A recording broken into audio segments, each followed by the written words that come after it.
Naitwa Zawadi Amor Nasor na umri wa miaka 47. Ni mama wa nyumbani, lakini pia ni mgombea kwa sasa uwakilishi jimbo la Konde, tiketi ya CCM. Elimu yangu ni degree.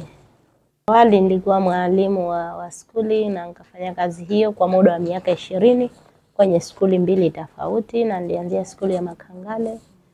Baadaye tena nikahamishiwa skuli ya Konde msingi A, na nikaondokea hapo mwaka 2020 kuingia kwenye siasa nikiwa msaidizi mwalimu mkuu.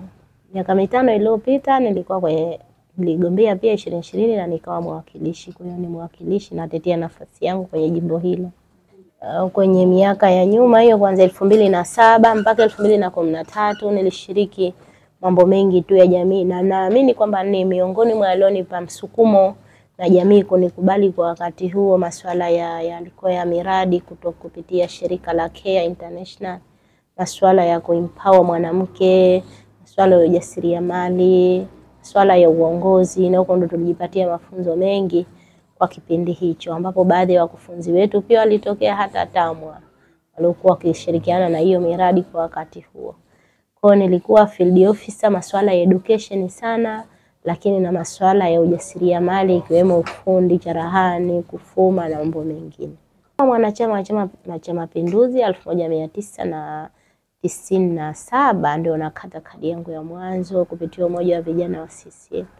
Kwa hiyo ni zamani tu nipo mwanachama, na hii pengine niseme nilirisi huko kwa wazazi zaidi. Kabla nilikuwa mwanachama, nilikuwa mjumbe wa kamati ya jimbo, lakini pia nikawa mjumbe wa kamati ya mikakati ya ushindi 2018 na 19. Lakini tena baada ya kuheshimiwa au uwakilishi ukanipatia nafasi ya mjumbe wa kamati ya siasa ya wilaya pamoja na mjumbe wa kamati ya siasa ya jimbo kwa nafasi yangu. Kwa sasa misingi iliyonipa msukumo wa kugombea ni kwenda kukamilisha hoja na matakwa ya wananchi, pale ambapo wajua si kama ndani ya kipindi cha miaka 5 ukatekeleza yote au ukatekeleza matakwa yote ya wananchi, na kwa sababu ya majukumu na wananchi wetu wana matakwa mengi, na bado maendeleo kwa sasa, na hatua ya maendeleo ni hatua kwa hatua. Kwa hiyo mimi msingi yangu mikubwa ni kwenda kukamilisha basi yale malengo na matakwa ya wananchi na zile ahadi ambazo hatujawahi kuzitekeleza huku kwa namna moja au nyingine kwenda kuzikamilisha. Kwanza ni wapongeze wanawake kwa sasa, wenyewe tayari walishajitoa kuona kwamba ipo haja kama mwanamke kushika nafasi mbalimbali za kisiasa, na yawezekana kila mtu akawa na malengo yao, lakini miongoni mwa malengo makubwa ni kwenda kuwasemea wanawake wenzao na watoto wao.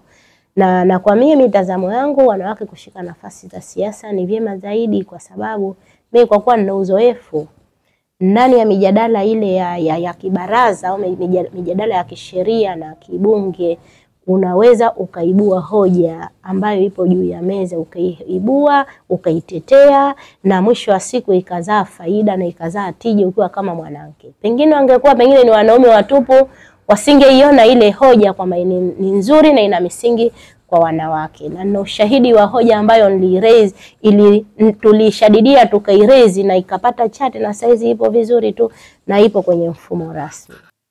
Uwepo kwa mwanamke kwenye baraza la ulama, ile sheria haijaweka wazi, ilisema tu pawepo na watu 2 waingie kwenye baraza la ulama, watakuwepo watu 2 kwenye baraza la ulama, ndio sheria ilivyo. Kwa hiyo haijabagua aidha wewe mwanamke ama mwanamume. Lakini hoja ile ilipokuja pale ndani, tukasema kwa nini isiwe specific, ikachanganua wepo mwanamke na uzoefu hakuna mwanamke, na kwa kuwa wanawake na sie tuna mambo kule, ijapokuwa kule itakuwa kuna mashehe watupu, basi na sie wapo wasomi wa mwanamke. Kwa hoja ikaja juu ya meza, nini maana ya ulama? Tukarezi hoja, nikasimama mie, tukapata na wenzangu 2, nini maana ya ulama? Tukaja na tafsiri ya ulama ni nani. Baada ya kuja na tafsiri na ulama, ipo haja kumbe ya mwanamke, kumbe na yeye aingia kama pale, akaingia kwenye lile baraza la ulama. Kama kuna masharti mengine ya kidini, kuna masharti mengine ya mikakati, pengine stara, maneno, basi afanye, lakini naye uwepo wake usaidie, kwa sababu sheria tayari ipo na iseme hasa uwepo mwanamke. Kwa kweli mjadala ulikuwa mgumu kidogo, ukawa na nini, lakini kwa sababu ilikuwa ina mantiki, baada ya masiku tuliona kwamba tayari baraza la ulama liteuliwa mwanamke yupo. Kwa ni vitu kama hivyo na vingine vingi ambavyo kwa upekee kama wanawake tuweza tukaviona vinatija na tukavisemea na vikapata nguvu, hasa tukiwa wengi mle ndani. Kama tutashikana tukiwa kitu kimoja na wengi kwenye mambo ya sheria, tunao uwezo basi ya kutetea hoja zetu ambazo kama wanawake na tukaziraise na zikawa na mashiko na zikapita. Zipo, kwanza niseme zipo, na hizi mara nyingi huwa zazalishwa pengine ni tamaduni zetu au jamii zetu, pengine masuala ya mila na desturi, na kwa kidogo tu kidini, kwa sababu na dini pia, lakini kwa kidogo na pengine kwa wachache. Na wanaoisimamia zaidi matakuwa misingi ya kidini, kwamba pengine haifai wanawake kuingia humo. Ninaweza ngasema tu kundi la wasomi wa kiume ambao kwa wao walitazama zaidi kwa maslahi yao ya kiume. Lakini hizo changamoto zipo na wazawakumba. Ila ninachokiona kwamba hizi elimu kadiri zinapotolewa ndio zawafanya watu waamshe mwamko wao na kuona sasa ipo haja wanawake kuingia, na niseme kwamba kila hiyo changamoto, kwa mfano tukaenda utamaduni, wazee wale wa zamani walilia kwamba si zamani tulipokuwepo ilikuwa wanawake tulikuwa tukiheshimika na tukijistiri, pengine tukikaa na waume zetu vizuri na nini, lakini sasa hivi wapo waona sasa wamwehuka tu huko, wenda tu huko wanawake, kwamba sie sasa tunaingia kwenye hizi nafasi, labda pengine misingi na miiko ile ya kuziendea hizi nafasi na uongozi yazikana ikawa hatujazipokea vyema.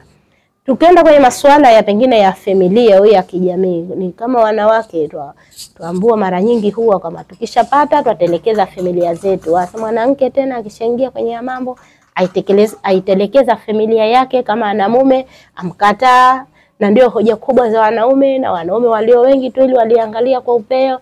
Na sisemi kwamba si ukweli, ni ukweli kama wapo baadhi ya wanawake walitelekeza familia zao na wanaume wao na wanaume zao, lakini wapo pengine wanawake walitekeleza hata wazazi wao, wapo kweli, na ndio maana tukao tupata changamoto baadhi ya wakati. Lakini niseme kwamba ni mwanamke mwenyewe tu kutokujitambua kwamba yeye ni nani, ana nafasi gani, na yeye atokea wapi, ataenda wapi, na hatima itakuwaje. Ni yeye mwenyewe tu kujitambua. Kwa hiyo elimu izidi kutolewa, wanawake wajitambue sana wanapoendea ya masuala. Wale wanawake wote ambao wameamua kuingia kwenye masuala haya na malengo yao yakawa ni kuboresha mikakati ya maendeleo. Mkakati wa kwanza tuweze kushirikiana na kujitambua kama wanawake. Tujitambue. Baada ya kujitambua tushirikiane. Mkakati wa pili tushirikiane. Akisimama mwanamke yoyote tuone kama yule ni mwanamke mwenzetu. Lakini pia kuwahamasisha akina mababa basi na wao wakituona wanawake tupo watuunge mikono, jamii, serikali, wadau mbalimbali watupe hizi supporta ili waone sasa kama wanawake ipo haja ya kuwasapoti, na kutokana na tulivyo wanawake basi tunahitaji misaada kwa kila kona ili tupate kufikia yale malengo tuliyokusudia. Changamoto ya kijinsia niloweza kuishinda kwanza ni kupambana na adui rushwa. Adui rushwa si wanawake adui rushwa atubana sana na aja kwa namna tofauti. Lakini hiyo naishinda kwa kasi kubwa, naishinda na nashukuru mpaka hatua nilofikia kwamba adui rushwa, hasa rushwa ngono, mimi ni muwazi kwamba adui rushwa ngono ndio inayotukabili.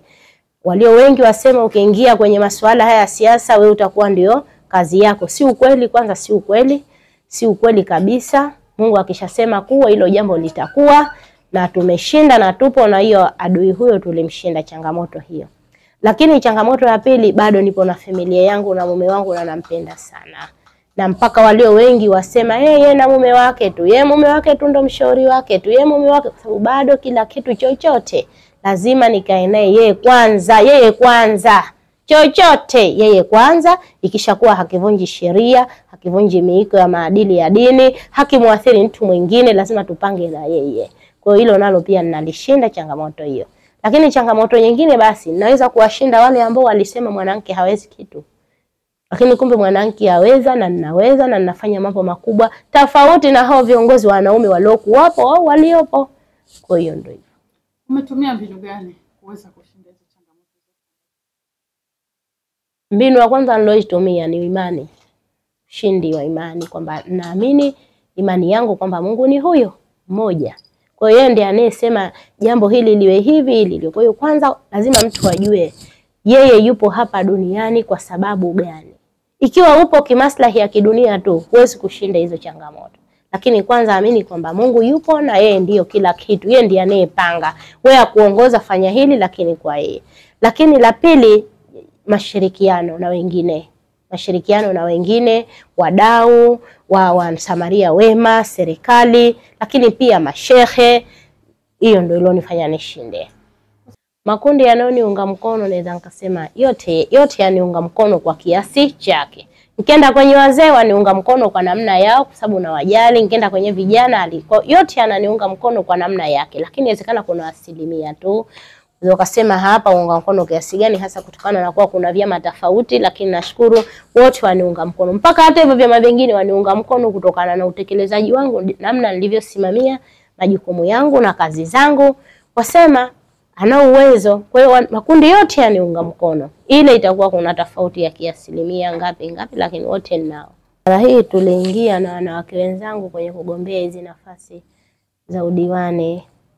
Walikuwa wanawake wawili, lakini na yeye akapambana, kanaibuka kidedea, naye pamoja tushirikiana. Kwa hiyo ni juhudi moja kwamba niliona haiwezekani mimi mwanamke nishakuwa mwakilishi, lakini lazima atokee na diwani. Siku nyingine yeye huyo atakuja kuwa mwakilishi, kesho yake atakuwa mbunge.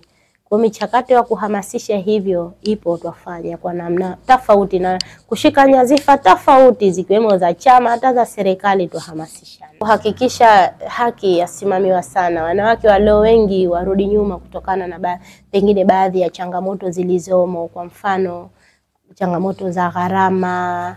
Pengine kama mfano kama kununua fomu, mtu ukimwambia 500,000 kununua fomu hawezi, maskini hana. Alafu angalia zile gharama akishanunua fomu ende kwenye uchaguzi. Kocha la kwanza basi masuala ya siasa yapungue gharama kwenye vyama, vipunguze gharama kwenye vyama. Lakini jambo la pili basi hizi rushwa hizi basi zizidi kuchukuliwa hatua muhali. Mimi nitasemea rushwa muhali kwa sababu serikali ipo wazi, vyombo vipo wazi, lakini ni muhali tu zaidi. Hata mwanamke ukidaiwa rushwa huwa waona njia nyepesi na salama ya kufikia jambo lako. Kwa lakini baadhi ya wengine hawapendi, ndio zarudisha nyuma. Kwa nini kifanyike zaidi mikakati na jamii itambue kwamba ipo haja sasa wanawake wanao nafasi na wao kuingia kwenye hivi vitu. Kwa hiyo jamii support, jamii yenyewe support na wanawake wenyewe wasapotiane kwenye masuala haya.